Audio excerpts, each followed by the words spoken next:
গণভবন যখন জুলাই গণ অভ্যুত্থান স্মৃতি জাদুঘর হিসেবে রূপান্তরের পথে, তখন নতুন প্রধানমন্ত্রী কোথায় থাকবেন এ প্রশ্নে জটিলতা তৈরি হয়েছে সরকারের পরিকল্পনায়। অন্তর্বর্তী সরকারের শীর্ষ নীতি নির্ধারকরা গত এক বছরে সম্ভাব্য বিভিন্ন স্থান বিবেচনায় নিলেও এখন পর্যন্ত কোনো সিদ্ধান্তই চূড়ান্ত হয়নি। ফলে ভবিষ্যৎ প্রধানমন্ত্রীর সরকারি বাসভবন নিয়ে সংশ্লিষ্ট মহলে চলছে ব্যাপক আলোচনা। নতুন এবং ফিরে আসা গ্রাহকদের জন্য নগদে চলছে ক্যাশব্যাক সহ প্রতিদিন হাজারো উপহার জেতার সুযোগ। হবে আশা আর ফেরা সারপ্রাইজ সেরা। গত বছরের ৫ আগস্ট শেখ হাসিনা সরকারের পতনের পর গণভবন ক্ষুব্ধ জনতার আক্রমণে ক্ষতিগ্রস্ত হয়।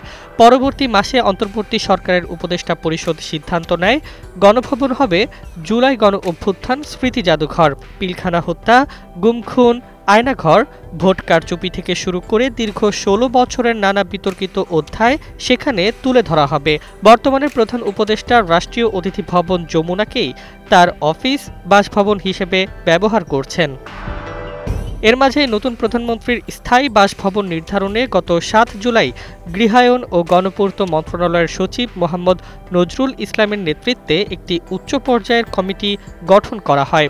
প্রাথমিক আলোচনায় উঠে আসে রাষ্ট্রীয় অতিথি ভবন যমুনা কিংবা হেয়ার রোডের ২৪ ও ২৫ নম্বর বাংলো একীভূত করে একটি নতুন বাসভবন তৈরি করার প্রস্তাব। কিন্তু কিছুদিনের মধ্যেই তারা আরও একটি বিকল্প বিবেচনায় নেয়, জাতীয় সংসদের স্পিকার ও ডেপুটি স্পিকারের বাসভবন একত্র করে নতুন প্রধানমন্ত্রীর বাড়ি বানানো। কমিটির সদস্যরা গত সেপ্টেম্বরে ভবন দুটি সরেজমিনে পরিদর্শনও করেন।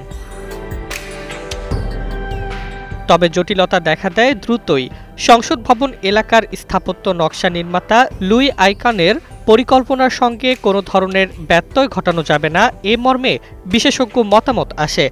পাশাপাশি প্রশ্ন ওঠে স্পিকার ও ডেপুটি স্পিকারের নতুন বাসভবন বরাদ্দ করা হবে কোথায়। আগামী ফেব্রুয়ারি-মার্চে নতুন সংসদ গঠিত হলে এই দুজনের জন্য তাৎক্ষণিকভাবে বাসভবন তৈরি করাও সম্ভব নয়। তাছাড়া প্রধানমন্ত্রীর নিরাপত্তা বাহিনী, অফিস সংশ্লিষ্ট কর্মকর্তা ও বাসভবন সংলগ্ন অবকাঠামোর ব্যবস্থাপনাও নতুন চ্যালেঞ্জ তৈরি করে।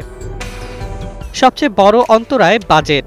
২০২৫-২৬ অর্থ বছরের জন্য সরকার যে মূল এডিপি অনুমোদন করেছে তাতে প্রধানমন্ত্রীর নতুন বাসভবন নির্মাণ সংক্রান্ত কোনো প্রকল্পই নেই। গণপূর্ত মন্ত্রণালয় কিংবা জাতীয় সংসদ সচিবালয়ের এডিপিতেও এই প্রকল্প অন্তর্ভুক্ত হয়নি।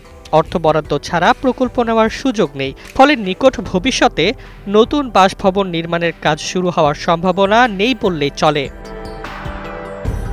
গণপূর্ত মন্ত্রণালয়ের একাধিক কর্মকর্তা জানিয়েছেন, নতুন প্রধানমন্ত্রীর সরকারি বাসভবন নির্ধারণ সম্পূর্ণভাবে আগামী সরকারের উপর নির্ভর করছে। নির্বাচনের পর যে সরকার ক্ষমতায় আসবে তারাই সিদ্ধান্ত নেবে ভবিষ্যৎ প্রধানমন্ত্রীর বাসভবন কোথায় হবে। ততদিন পর্যন্ত এই প্রশ্নই রয়ে যাচ্ছে আন্তর্জাতিক প্রশাসনিক অঙ্গনের অন্যতম আলোচ্য রহস্য হিসেবে।